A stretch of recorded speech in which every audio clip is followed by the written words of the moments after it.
Hi there, I am Adam Kebas, and this is my novel, Sayyid Mahmoud. It was an ordinary day, one of those days, like many, which people do not actually put any significance to. Why? It is your daily toll. You get up, what it is demanded. Get up to pursue something, a work, anything you like.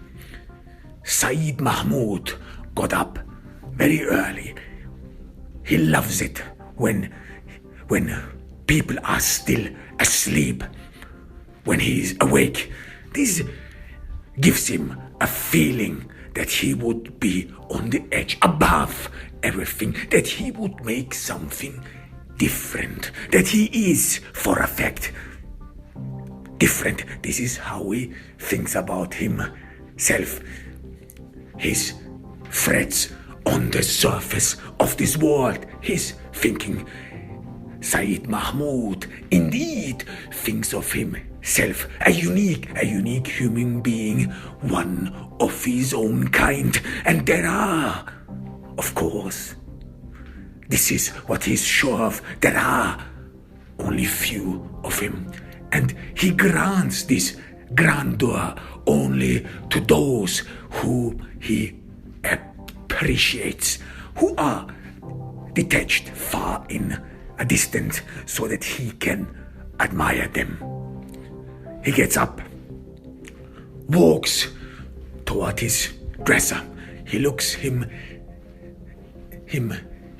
at himself in the mirror. This is his daily chore. He wants to ensure himself that this divinity, this aura that seems to profuse out of him, that it is still there, that it is still not lost, like someone who believes in a youth, who perceives that he is the youth and that his youth would never wilt, that he would still preserve his youth no matter what comes, no matter which storm passes through. He would always and be the same youth, the same specimen. And Sayyid Mahmoud needs this time in front of the mirror. He needs it every day. It makes whom he is, and it still keeps up his plans of grandeur. Because since he thinks of himself as something special, as something unique, this comes with a demand. Something he can go to, something he must relate to. Because he is sure of it, despite the fact that he is already in his 40s, he still thinks that he would serve a divine purpose, that he would go somewhere, that his life would lead somewhere beyond all others. He is sure of it. He looks at himself, and there is a devilish grin in his face. He's ugly. This is beyond doubt. Through his face, through his eyes, nothing warm catches the eye. He has a devilish, mean grin. There is no warmth in it. There is not even humanity in it.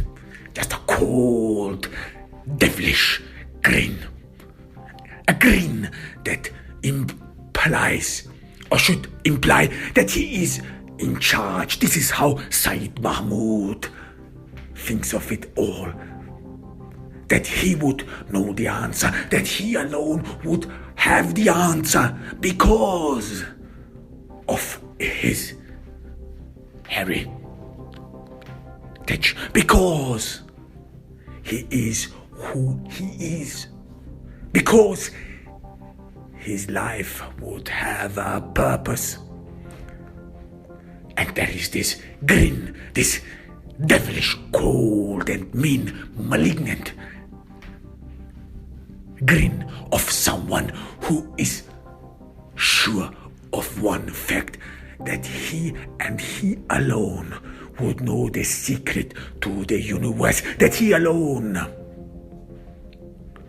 would have and hold something dear that humanity would crave, the coveted trophy, the grin of insurance, the condescending, devilish grin of someone who thinks of himself that he would be above all others. Sayyid Mahmoud, he is not an ordinary human being.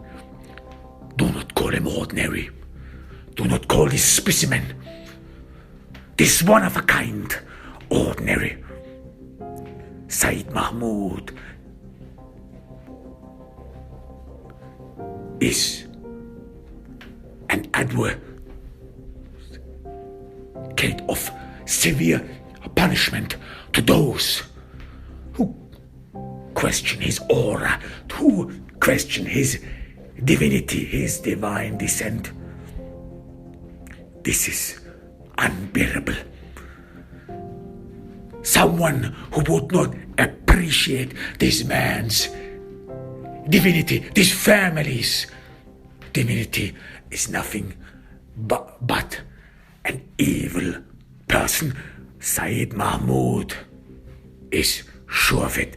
And such a villain, such an inhumane being should be punished accordingly, should be punished with all its severity, because Sayyid Mahmoud is sure of one thing: there is no equality in humanity.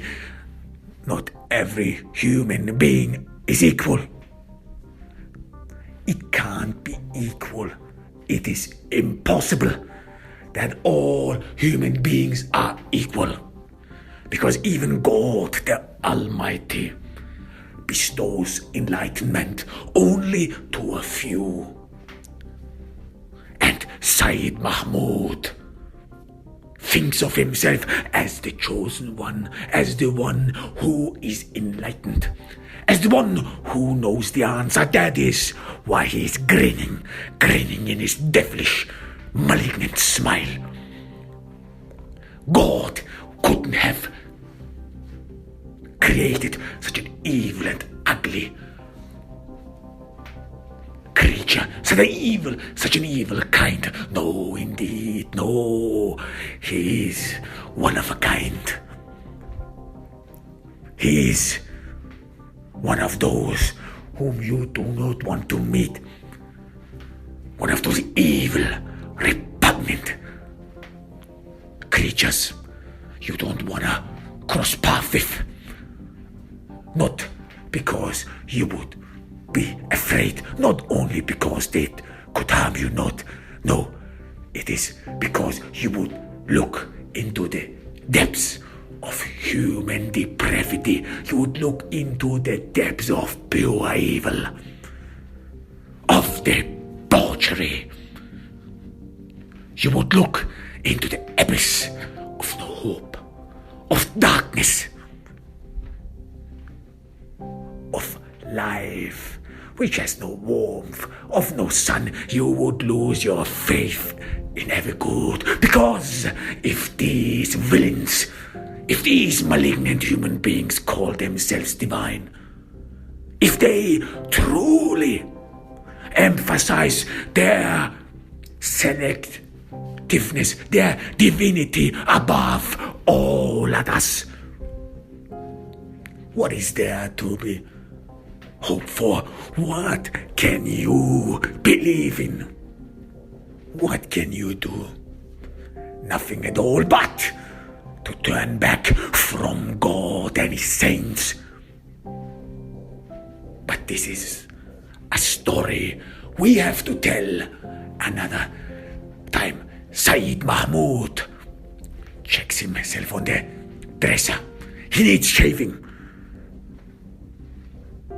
He drives his face regally through his chin. He's fat, he's ugly, despicable. He's eating well. He knows that, but he doesn't seem to be bothered that he's fat, that he's ugly. No, he sees a king. He sees a lord. Sayyid Mahmoud is not like all the others. And his daydreams, his imaginations are full of it. The world has not grasped Sayyid Mahmoud's divine descent, has not grasped his uniqueness, but they will come along. He's sure of it. They will one day. And all those people who do not bestow respect on him, they will not only face his vengeance. Sayyid Mahmoud is sure of it. No. Even God, the Almighty, who will not show mercy to anyone, to any human being, not even to his own children. No, God, the Almighty, will punish those who do not show respect to Sayyid Mahmoud for whatever he is. No, not for whatever it is. Nay, for his descent. For who and how he became to be. This is what people owe him. This is what humanity, according to Sayyid Mahmoud, owes him. Not only a kiss on his hand, no. Kissing the hand of Sayyid Mahmoud is not enough, because people are so pretentious. Sayyid Mahmoud knows them well. Sayyid Mahmoud sees through them. You cannot trick the devil. You cannot trick pure evil. No, Sayyid Mahmoud looks through those faces who just kiss his hands without meaning it, who do not give him his heart, who do not give him full obedience. No, Sayyid Mahmoud sees them. You cannot fool him. Sayyid Mahmoud grins again, his devilish grin. He has the answers. You cannot fool him. Sayyid Mahmoud can look in the heart of everyone. He knows who really respects him and who does not. And when this day comes to, when Judgment Day is nigh, he imagines himself sitting next to God, or even maybe, and in some days he dares to think about this. He dares to imagine maybe on one of these days he probably would sit on the throne of God. Maybe he's more than human, Sayyid Mahmoud. Some days gives in to this notion. Maybe he's not only just a human, because it can't be, since how people around him treat him something above all them, something above all others. This is not how you treat a normal human being. Not at all. Not at all. Maybe Sayyid Mahmoud is God himself. And then, on rare occasions, when his mind, when his thoughts go astray, he imagines sitting on the throne of God himself. And do not, Christians, do not good, honest Catholics believe in Jesus as the Son of God. Ergo, the Son of God must inherit the throne of his Father. It makes sense. The Son of God will have one day inherit the empire of his Father. And when Christians believe in this, when good Catholics believe in this, maybe Sayyid Mahmoud is the Son of God as well. Maybe he deserves more than it is due.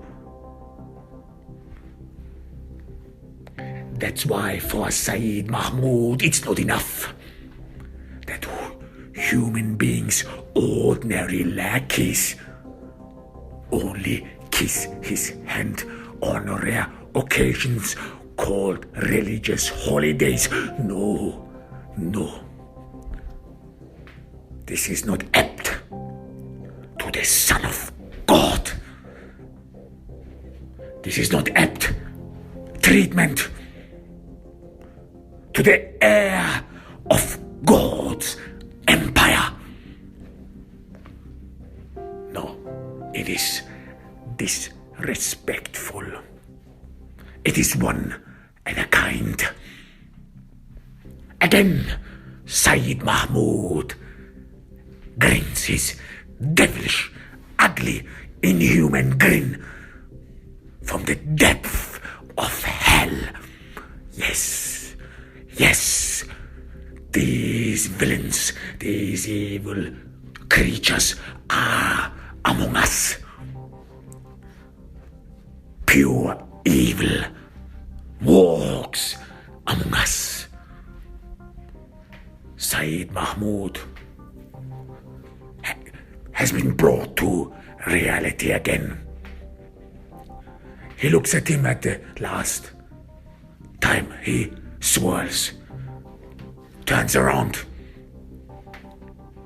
He walks the room in an arrogant, condescending way. No, he struts along it, imagining the palace that is due for the heir of God. And isn't he supposed to be at least or named with the proper title? The title that he owns as the Son of God, namely the Vicar of God on earth. This is the highest honor a human can ever bestow on the Son of God. Sayyid Mahmoud is sure of it. Sayyid Mahmoud doesn't see it any different. And he walks towards the bathroom. He opens the bathroom. He starts shaving him. He wants to be clean, cut, clean, shaven. Because he is a divine child. He is not filthy. He is no savage. He is no animal. He doesn't grow a beard. Because in his imagination, he is still a child. The Son of God. Despite his 40 years, all his life seem to be still ahead of him. Nothing can deter him. He can go there, reach beyond the clouds, and life is eternal for him. for the divine being, for the Son of God. What do you think? What do you think? On rare occasions, when he fears that his life will end meaningless, without any purpose, that he will be thrown into a ditch and forgotten, since he has no many friends. On these days, he gets panic-stricken. What if Sayyid Mahmoud leaves this world without having left behind any footprint, without having gotten anything, those life pleasures, without having experienced it, and all this life, all what he thought was all for in vain and for nothing. Fear grips Sayyid Mahmoud. Fear that he would not get what is due, that he would be deceived of it, because according to Sayyid Mahmoud, humans are evil, humans are wicked. Sayyid Mahmoud is sure everyone wants to be like him. Everyone wants to be in his place. Be this grand, this great human being. Be the Son of God. Be the chosen one. No. Commoners, they cannot hope for anything than darkness. Commoners, they can hope for nothing but the chosen one, their chosen one. They will enter paradise, but not only enter it, they will reign there. Reign as the monarchs. Reign as the emperors, the kings, whatever you have. As gods. As gods. They will reign in heaven as gods. And Sayyid Mahmoud is going to be one of these gods in heaven. He is sure of it. He believes in it. He must believe in it, because he is not anybody. He is not a detestable commoner. After having shaved, he eats his meager breakfast. He has diabetes. Sayyid Mahmoud cannot eat what he wants, but he does not see it as a burden. Not at all. Not at all. It is about cleansing, not punishment. God did not punish him and his kind because out of voluptuousness and debauchery. No, God helps them, according to Sayyid Mahmoud, helps them to keep clean, helps them to maintain their inner purity, a childlike purity. Sayyid Mahmoud is sure of it. This is not a punishment, not the punishment. All of his kinds are burdened with. No, it is help, according to Sayyid Mahmoud. Help to maintain purity. After having finished his breakfast, Sayyid Mahmoud struts back into his bedroom, alone. His empty home, scarcely furnished. There is no love in this home. There is no warmth in this home. The home mirrors the shallow, superficial self of Sayyid Mahmoud. On the walls are nothing. Nothing he aspires. Not a book that he has ever read. Because he knows it all. Because he has it all. What do ordinary people know? Thinks Sayyid Mahmoud to himself. What do they know? How can they know an ordinary man, a commoner, a lackey? Nothing but to obey. Nothing but to wait until a divine human being comes along,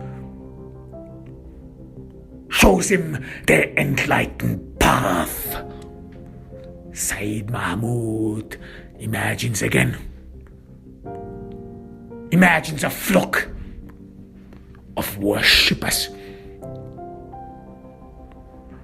who don't know where to go, who do not know what to believe in, and whom to believe in, whom to follow, because this is the purpose of lackeys, to follow. That's the purpose of commoners, to obey commands. Sayyid Mahmoud is sure of it. This is God's rule, God's law. God made human beings that way. He chose only a few worthy who lead the flock, the pitiful commoners who can't do anything, who can't accomplish anything, who are miserable wretches, and who need a divine human being to show them where they are supposed to be, who they are, who they're supposed to be, tell them what they should do, who they are. Sayyid Mahmoud is sure of it. And he imagines the flock about to commit suicide, about to commit one heinous crime. But then out of nothing, out of thin air, Sayyid Mahmoud struts towards the flock. He marches there. What a sight. Sayyid Mahmoud imagines people revering him, looking at him in awe. They have never seen a human like him. They have never seen a divine human being who profuses warmth, who profuses divinity. Sayyid Mahmoud does not know what this would look like. He cannot imagine because he's shallow, because he's cold, but yet he thinks that there is something, how divinity would look like, people that keeps people in awe. He imagines it. He sees their faces while they are watching him. What a specimen. What a unique human being. Sayyid Mahmoud hears their exclaims, sees in their eyes admiration. Their faces are speechless. They've never seen a formidable man as Sayyid Mahmoud before. They've never seen the Son of God himself.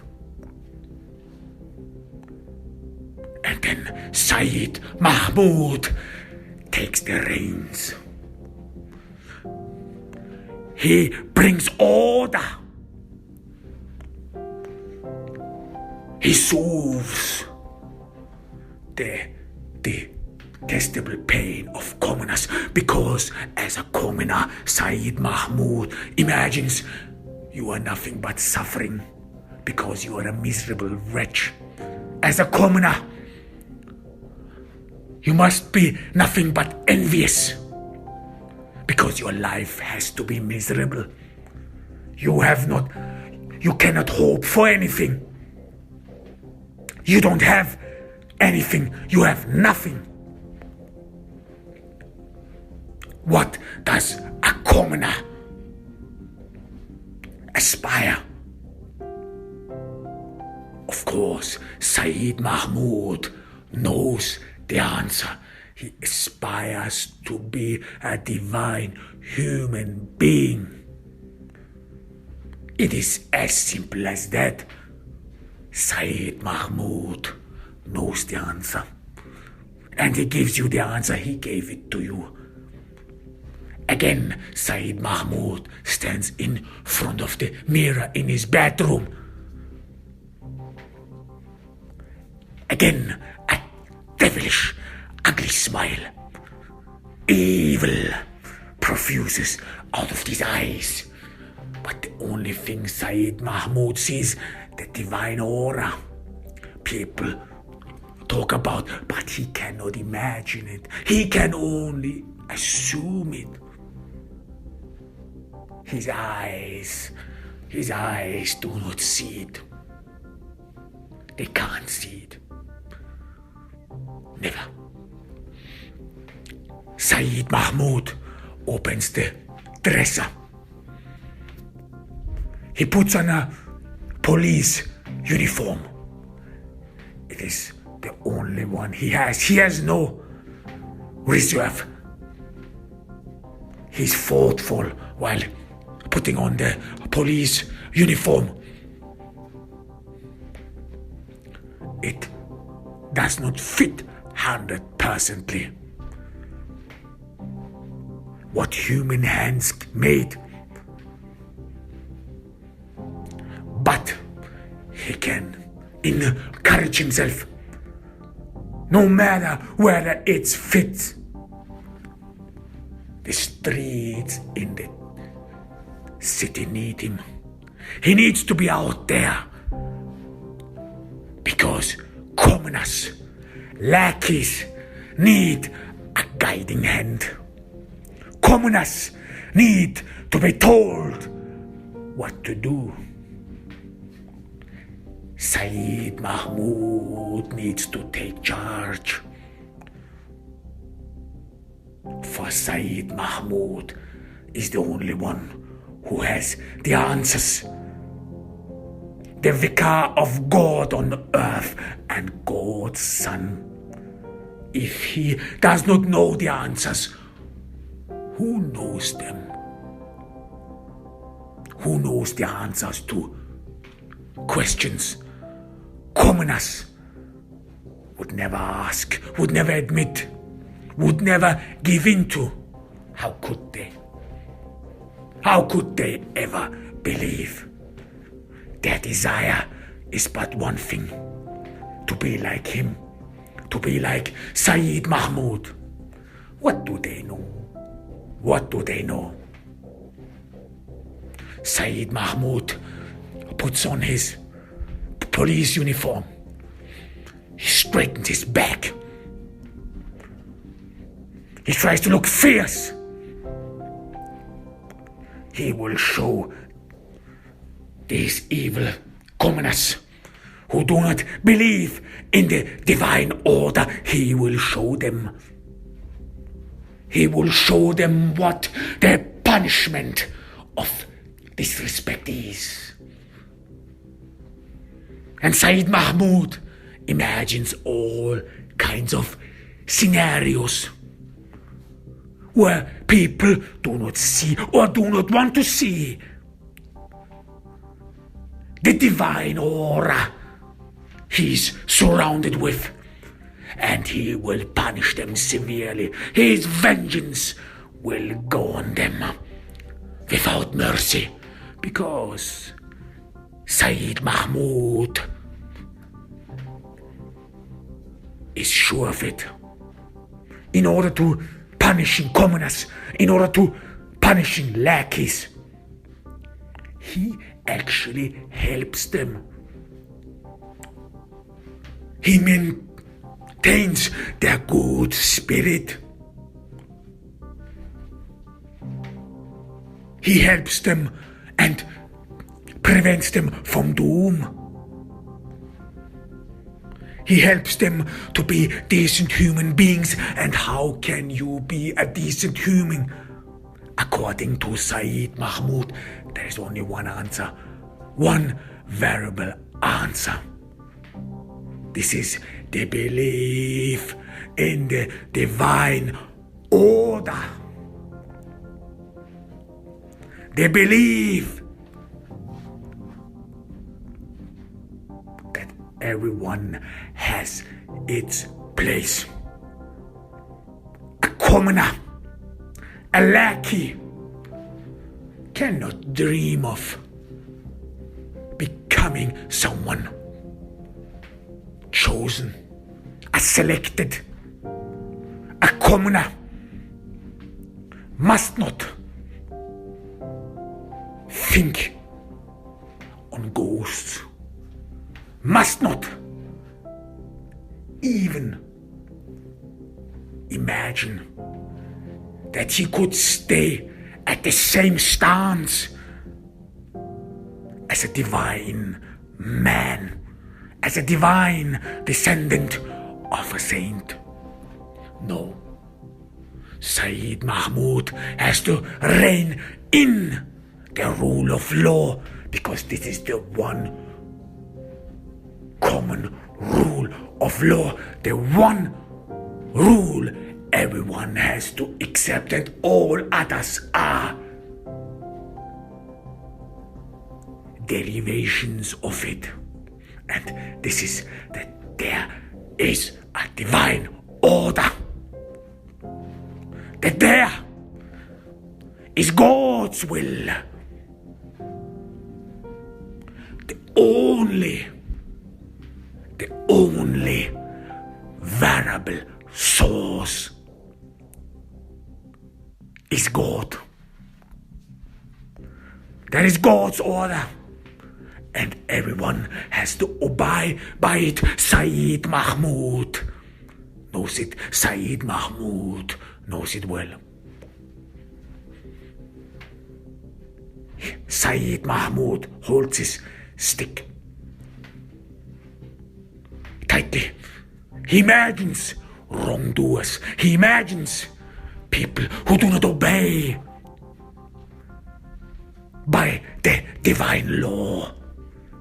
He imagines how he has to punish them, how he has to beat them, because he has to,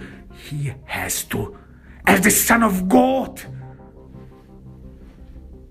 He cannot give out mercy. No, as the Son of God, he has to enforce by all means of necessary God's will. The Son of God is cruel but just.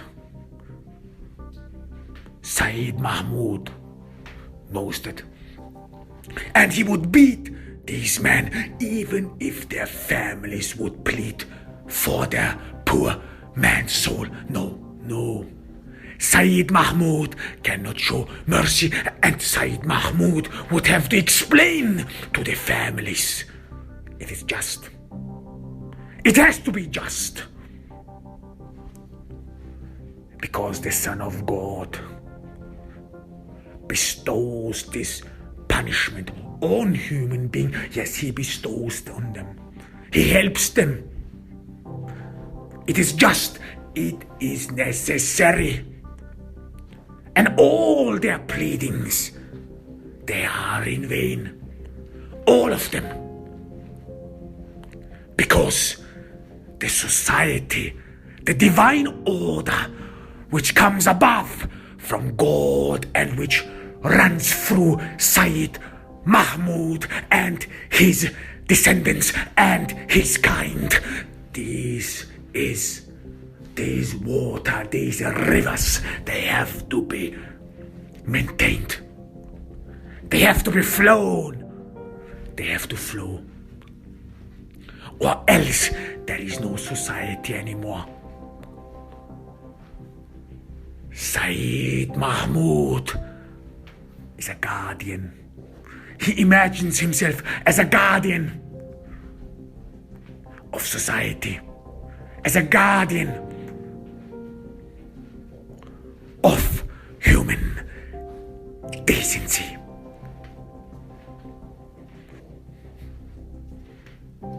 He's finished. Sayyid Mahmoud has finished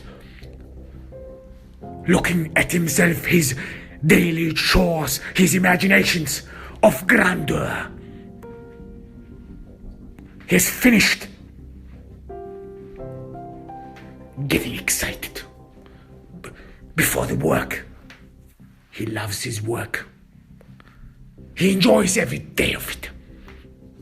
But of course, he does not admit it because he is humble. You have to be humble. The Son of God is humble. And Sayyid Mahmoud should be known as humble. Everyone should see the personification of humbleness. Everyone should look at him in awe.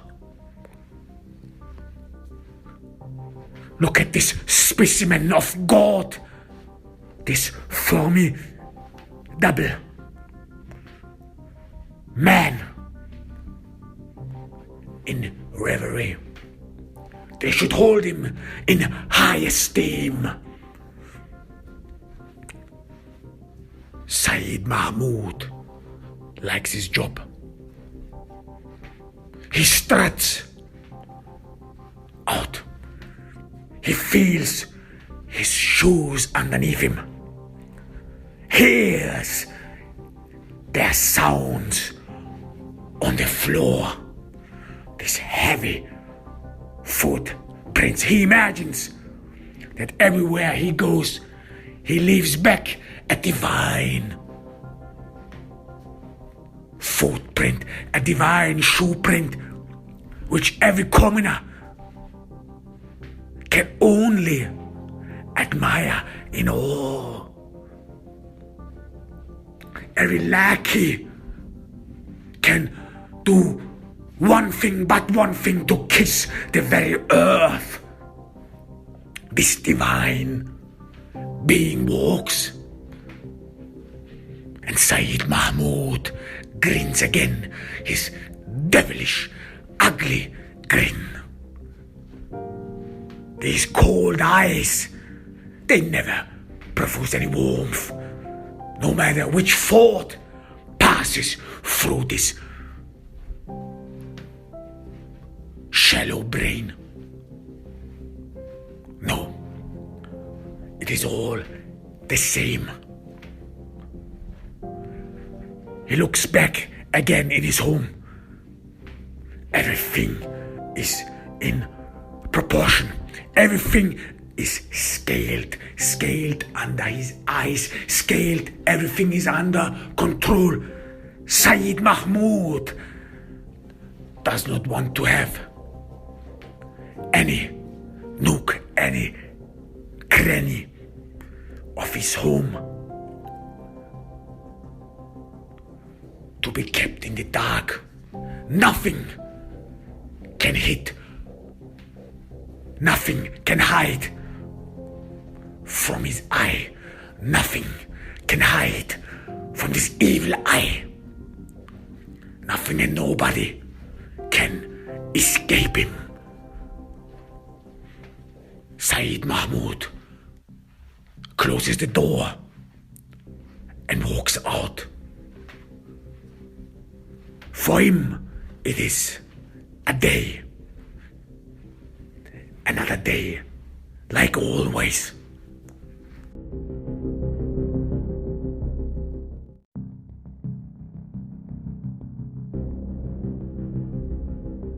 Hi there, I am Adam Kirbas, and this is Sayyid Mahmoud Part 2. Sayyid Mahmoud was walking down the street early morning. People are asleep. He struts through the street. He struts through darkness, through daylight. Be aware. Something evil is on the streets. Be aware. Be aware. The devil looks for a foe. Be aware. Be aware of the evil eye. Sayyid Mahmoud imagines him as an emperor. He sees through the people. He sees through time. He's sure of it. Sayyid Mahmoud is different than all others. He is above all others. He imagines himself as the grand inquisitor, as the one who knows all the answers. And this is how he walks down the streets. People should fear him. People must fear him. And women should be in awe because of the specimen Sayyid Mahmoud supposed to be. And Sayyid Mahmoud imagines all those who are envious. Because according to Sayyid Mahmoud, there are a lot of them. A lot of people are envious of him. A lot of people want to be like Sayyid Mahmoud. And there again is his devilish grin. There again is pure evil protrudes out of his eyes, protrudes out of his ugly face. He is indeed something people should be afraid of. Sayyid Mahmoud looks for those who do not bestow him respect. Sayyid Mahmoud does not show mercy for all those who do not praise him, who do not put him on a pedestal all above others. Sayyid Mahmoud is cold. Sayyid Mahmoud is no human. Sayyid Mahmoud will find you. And so on he struts through the streets. Sayyid Mahmoud likes to hear his heavy stomp on God's earth to pave the way for him, for the one whom he assumes is above all others. This is in his thoughts, this is in every minute, this has obsessed him. He is obsessed with it. That he is indeed the only one. That he is indeed a king. Someone people owe respect.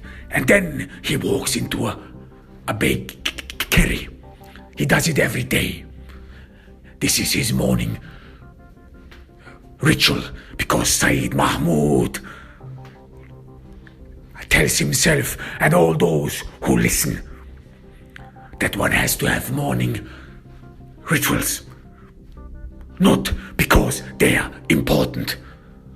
No, Sayyid Mahmoud doesn't understand the importance of morning rituals. No, Sayyid Mahmoud wants to have morning rituals because he do not want to be mistaken. Morning rituals, habits, make one unique. No one can mistake one anymore. And everyone should know who Sayyid Mahmoud is. Everyone must know who Sayyid Mahmoud is. This villain. He looks at the baker. He looks him deep into his eyes. He searches for the gaze the gaze of humiliation, the gaze of degeneration. He searches the gaze of others to subject them to his mindset, to ensure that they are humble, that they subordinate them to Sayyid Mahmoud, that they know where their place are. Not everyone can be Sayyid Mahmoud. There is only one Sayyid Mahmoud. And the baker Farooq,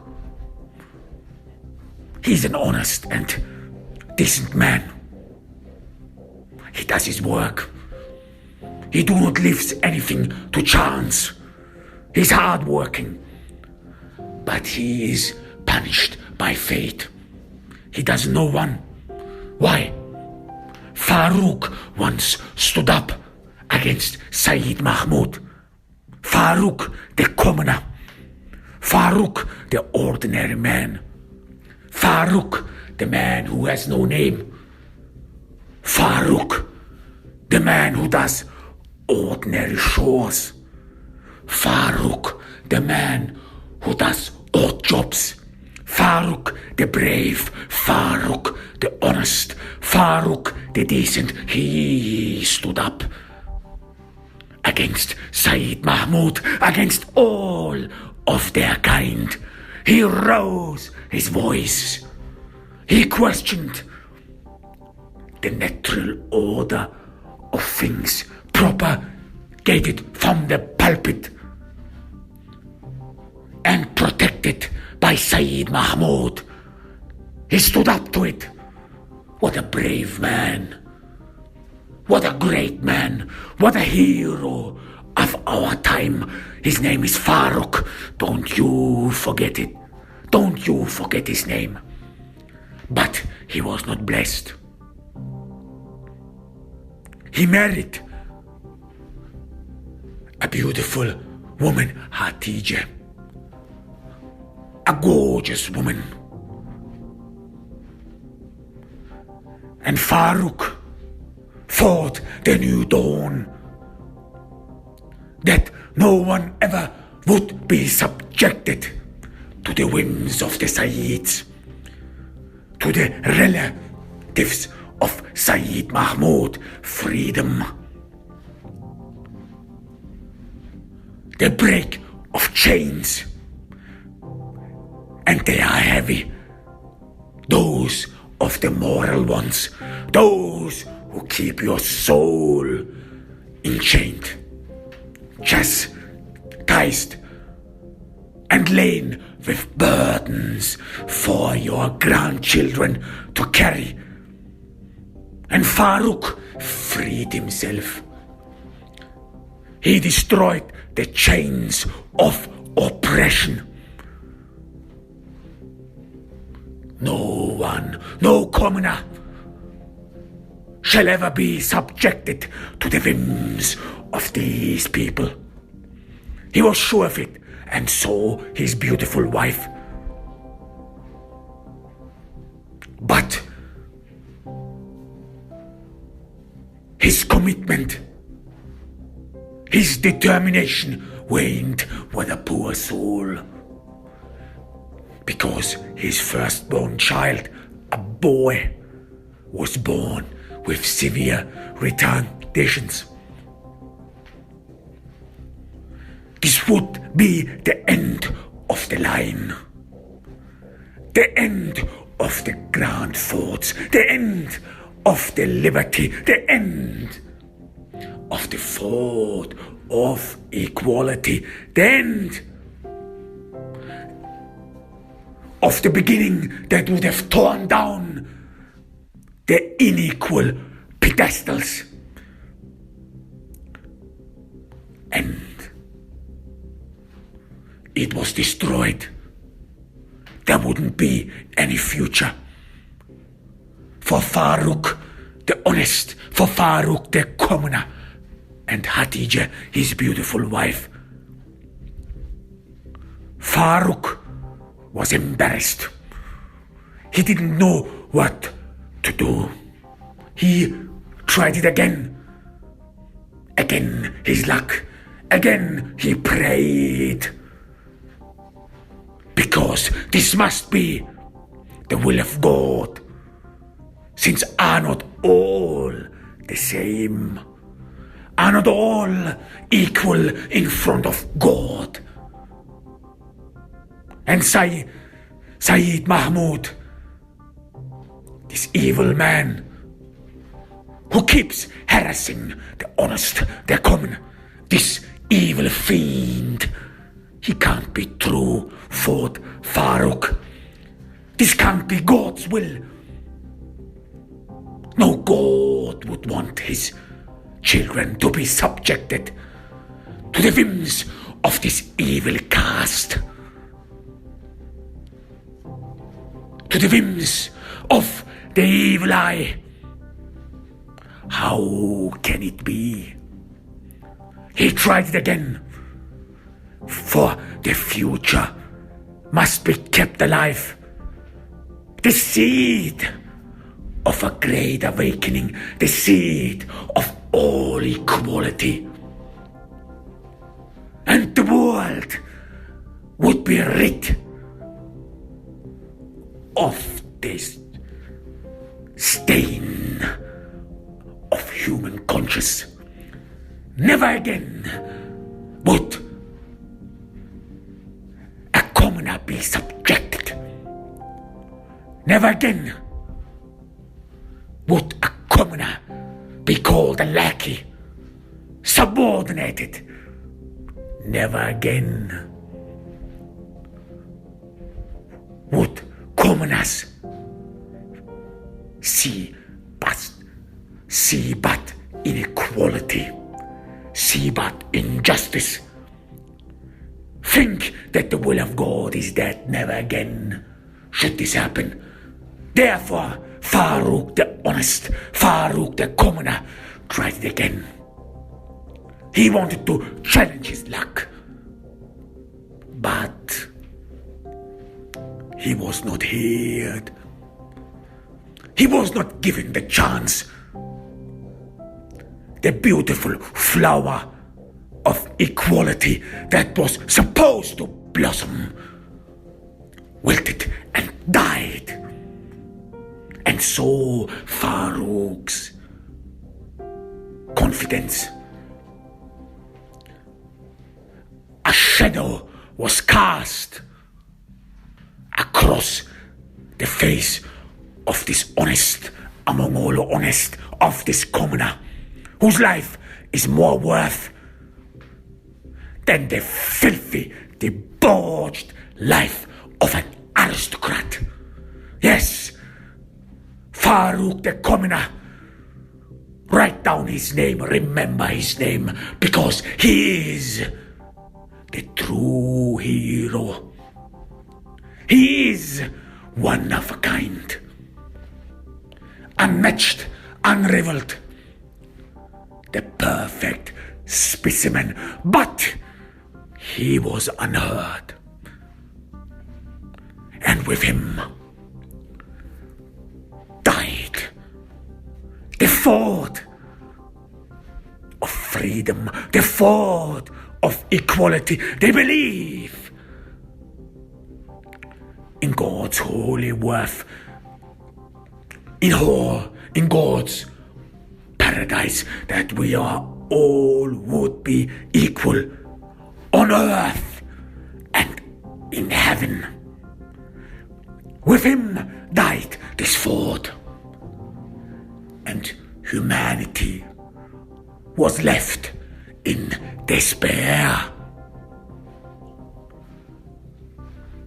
The flame, the light of human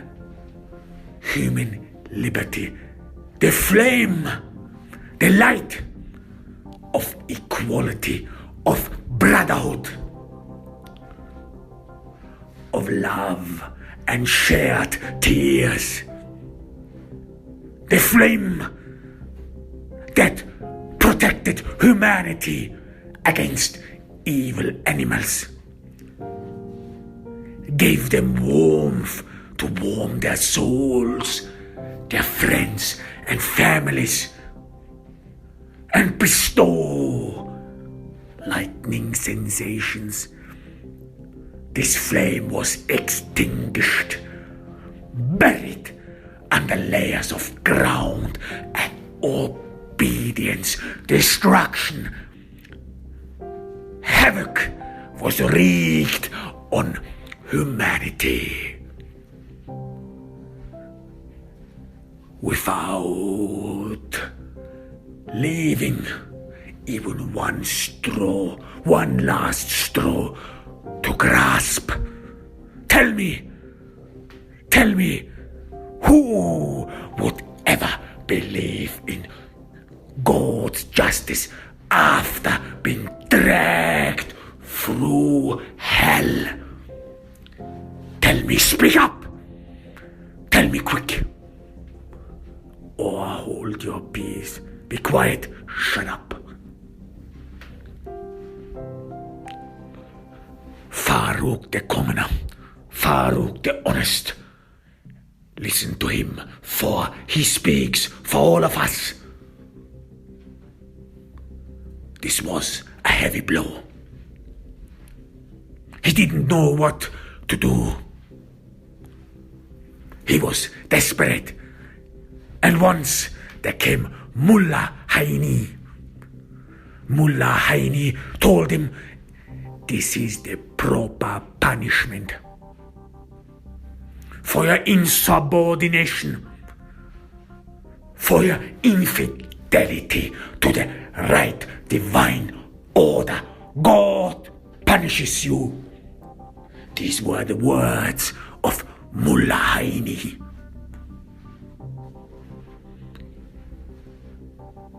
Mullah Haini wanted to remind the commoner, the lackey, Farouk, that his life is not worth anything. That he cannot, even in his dreams, imagine or give and indulge himself into the illusion that he would be the same as a Sayyid. No, was told our hero Farouk by the Spreaker Mullah Haini. You cannot demand it. This is a sin. This is against God. And Mullah Haini spoke himself, while his eye had nothing but contempt for the commoner, for our hero, for Farouk, who spoke the truth and who spoke from his heart. And he got nothing but contempt, because he demanded what was ever written. He demanded what was due. And the only thing he got in return was the chastisement of a priest who ate well of commoners, who took advantage of the common honest heart, who deceived even those who had nothing, who gave hate to those who needed love, and who brought anguish to a child that needed a father. Rather, this was the kind Mullah Haini was. Of course, these are the villains, these are the fiends who extinguish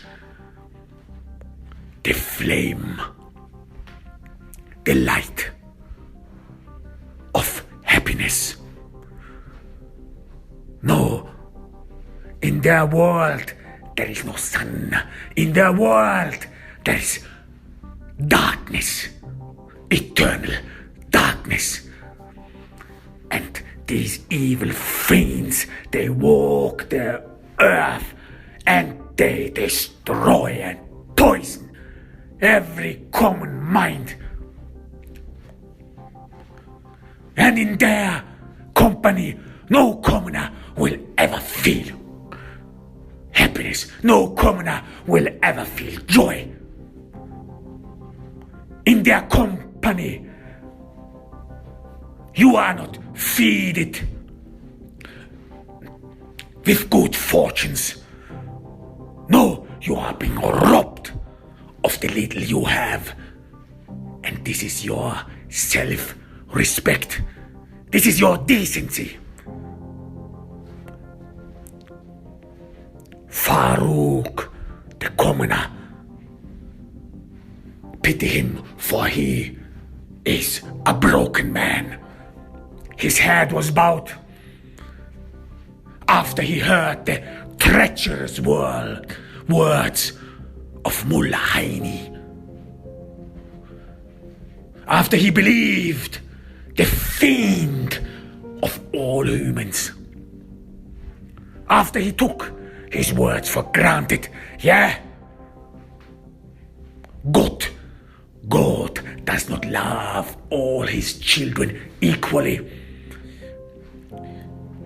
This is what the devil whispers into the ears of the honest, into the ears of commoners, into the ear of the honest heart,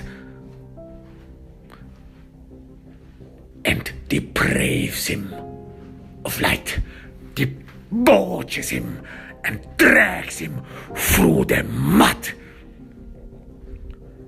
These are the enemies of our time. These are the true enemies of all humanity. And Farouk, our hero, he believed him. How could he think different? Because he saw his two children. He saw the end of his line. He saw the flame and the light of a future dawn buried, extinguished. The beautiful flower which blossomed once in his heart, in his mind, and grabbed his beautiful soul, wilted. All was gone. And his world became dark. The dark villain, the dark cave, these villains force humanity to live in. Force humanity to abandon all their hopes. Because Sayyid Mahmoud and his kind want commoners to be humble. They want commoners to be thankful. Even thankful for the air they breathe. For they demand from themselves to be praised as the vicar of God. Don't you forget their words. Don't you forget their evil poems remember them, recite them. Remember how the devil speaks. For the devil will never grant you equality. The devil will keep reiterating that there would be a natural order. That there would be those who deserve luck, those who deserve love, those who have it all, and those who have none, and those who have none are self-inflicted. This is the natural order. This is the reason of God. This is how the devil speaks. This is the poetry of the devil in equality. This is the book of darkness. That you cannot escape the fate you were born in. And these evil spellings darkened the heart of our hero, the honest baker Farouk. He was robbed of everything. He was robbed of every belief he ever had. And the day Sayyid Mahmoud entered his bakery again, the day Sayyid Mahmoud searched his gaze for humbleness, for subordination, Sayyid Mahmoud found Farouk, found his subordination, found this broken man, and Sayyid Mahmoud enjoyed it. He enjoyed it very much because this evil fiend nourishes on human misery. For these people are the enablers of darkness. They have in their hearts nothing but darkness, and they want the world toppled into darkness so that no one will ever find their way out, so that no one ever will ask for the warmth light, so that never ever one eye should be lain onto injustice, for only in darkness evil creatures can walk without being noticed by the honest, by the decent. And no eye can be laid on injustice, on poor debauchery. These are the peoples you should be aware of. You should be scared, stiff. Oh my goodness. Sayyid Mahmoud is grinning again. His devilish, evil grin. He enjoys when people subordinate themselves to him. This is his thrill. This is his excitement. These are the moments he cherishes the most. This makes his life sweet. This evil fiend who was punished for his voluptuousness, and yet he did not get he did not answer to God's question, and he did not grasp the anatomy of the punishment God bestowed on him and his kind. No, he was ordered to starve to all eternity because of his greed, because of his voluptuousness.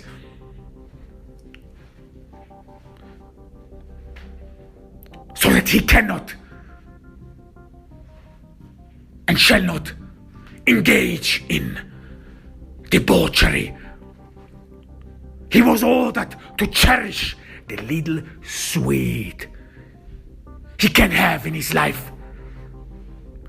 He was ordered to cherish and praise those ordinary comforts. He should learn from his punishment that he should be happy with what he has. That he should cherish it and do not indulge in greed and voluptuousness. But Sayyid Mahmoud and his kind did not understand the punishment. They did not grasp God's slap. Their poor and wretched soul did not learn from it. And these moments when commoners subordinate themselves to Sayyid Mahmoud and his kind, they have become the new sweetener. They have become the cherries of this evil caste. They make their lives sweet, enjoyable.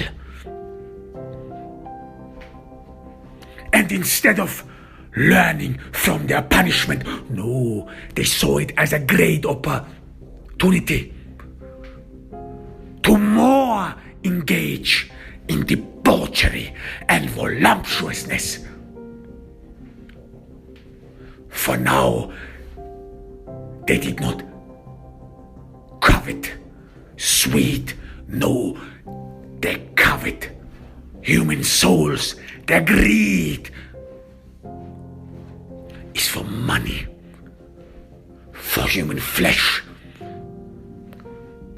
Their greed is for the commoner, for the honest man and all his possessions. Their voluptuousness has no bone arteries anymore. This evil fiend cannot be healed. And Sayyid Mahmoud got his bread. It had no use for it because his punishment did not enable him to taste the daily bread, to enjoy a meager but ordinary meal. His punishment could never ever enable him to grasp that there is more in life, that there is more than meets the eye, that there is more than you can be aware of. No.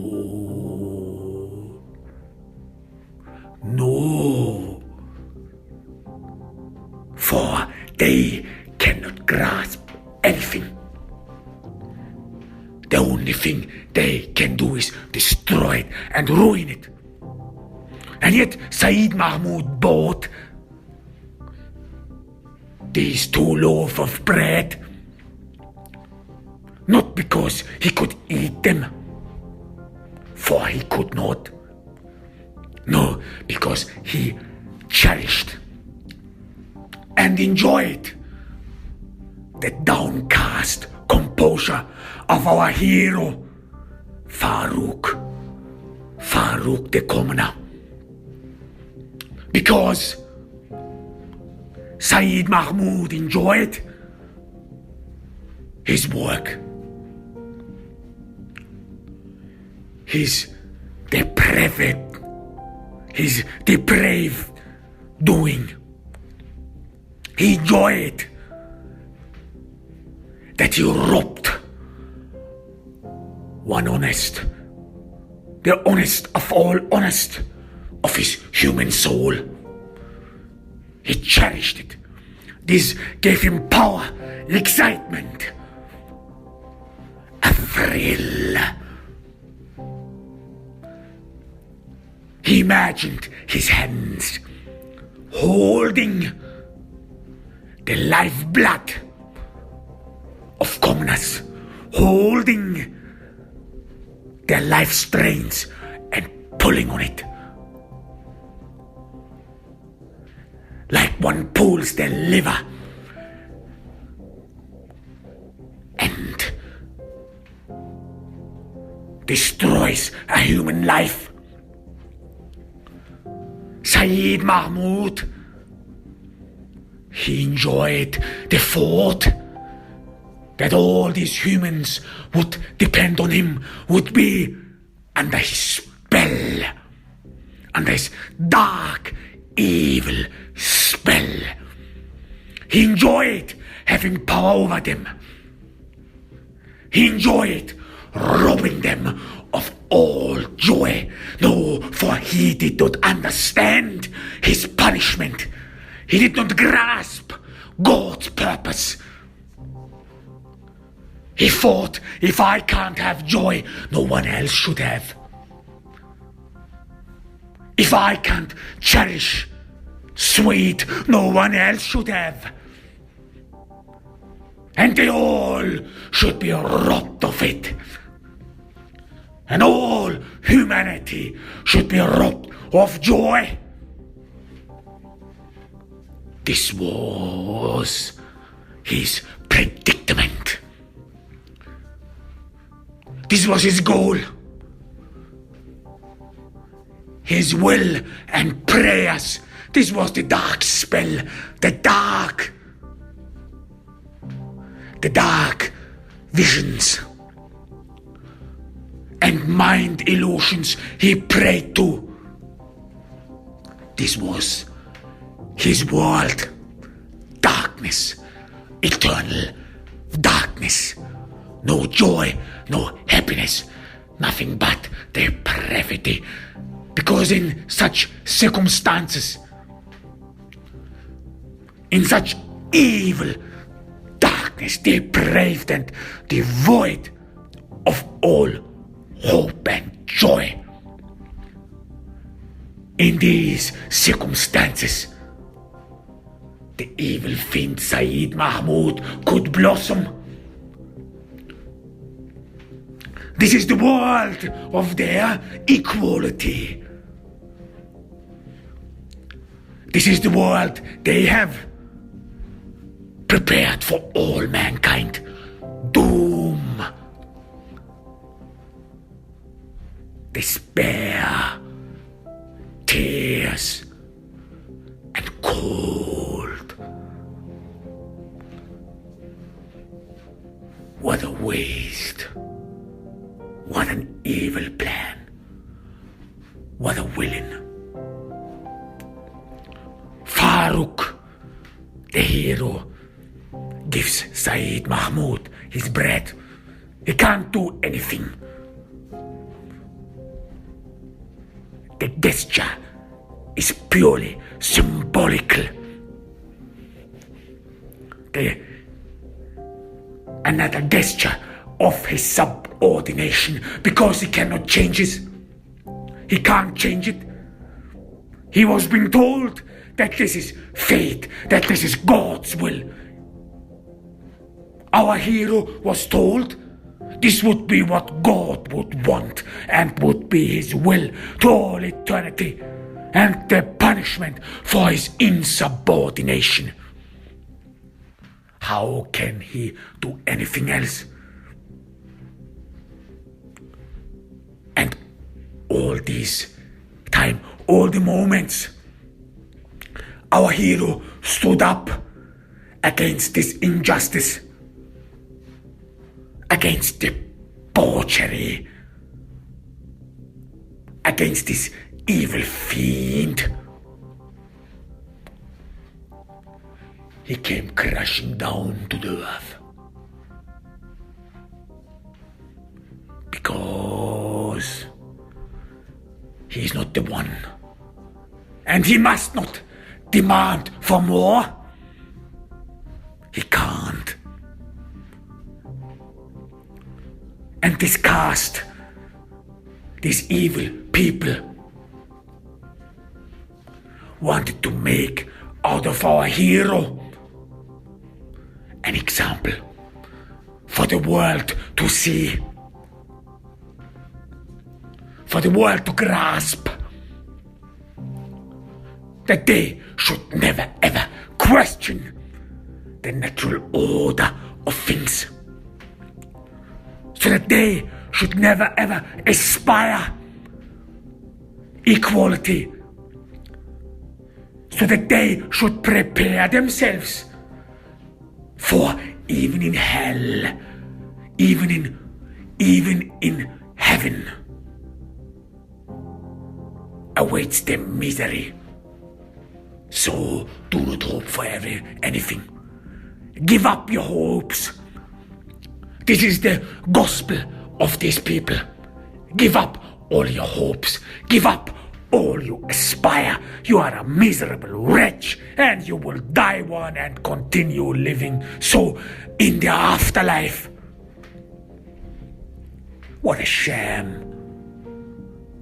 What a sham. What a waste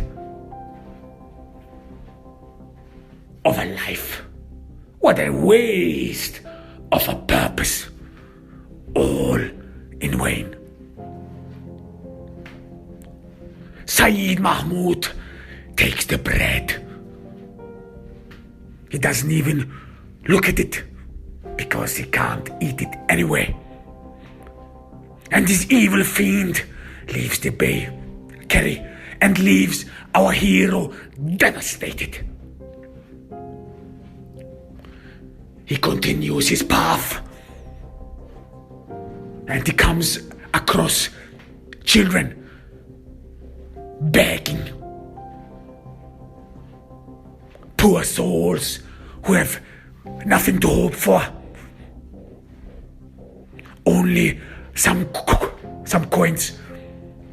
And Sayyid Mahmoud came up with an elaborate scheme. He takes the bread he can't eat and sells them to the poor children. Yes, he gets money for it. He takes money for it. Because they should be learned that nothing in life is in vain. Nothing in life is for free. Even death will be taxed. Even for death, you have to pay. You have to give your consent. And with the few coins he got from those poor wretches, from those poor children who were begging for their livelihood, Sayyid Mahmoud continues. He walks on with the clinging of the coins in his hands. Well, Sayyid Mahmoud, he is a businessman. Sayyid Mahmoud understands to find his way around.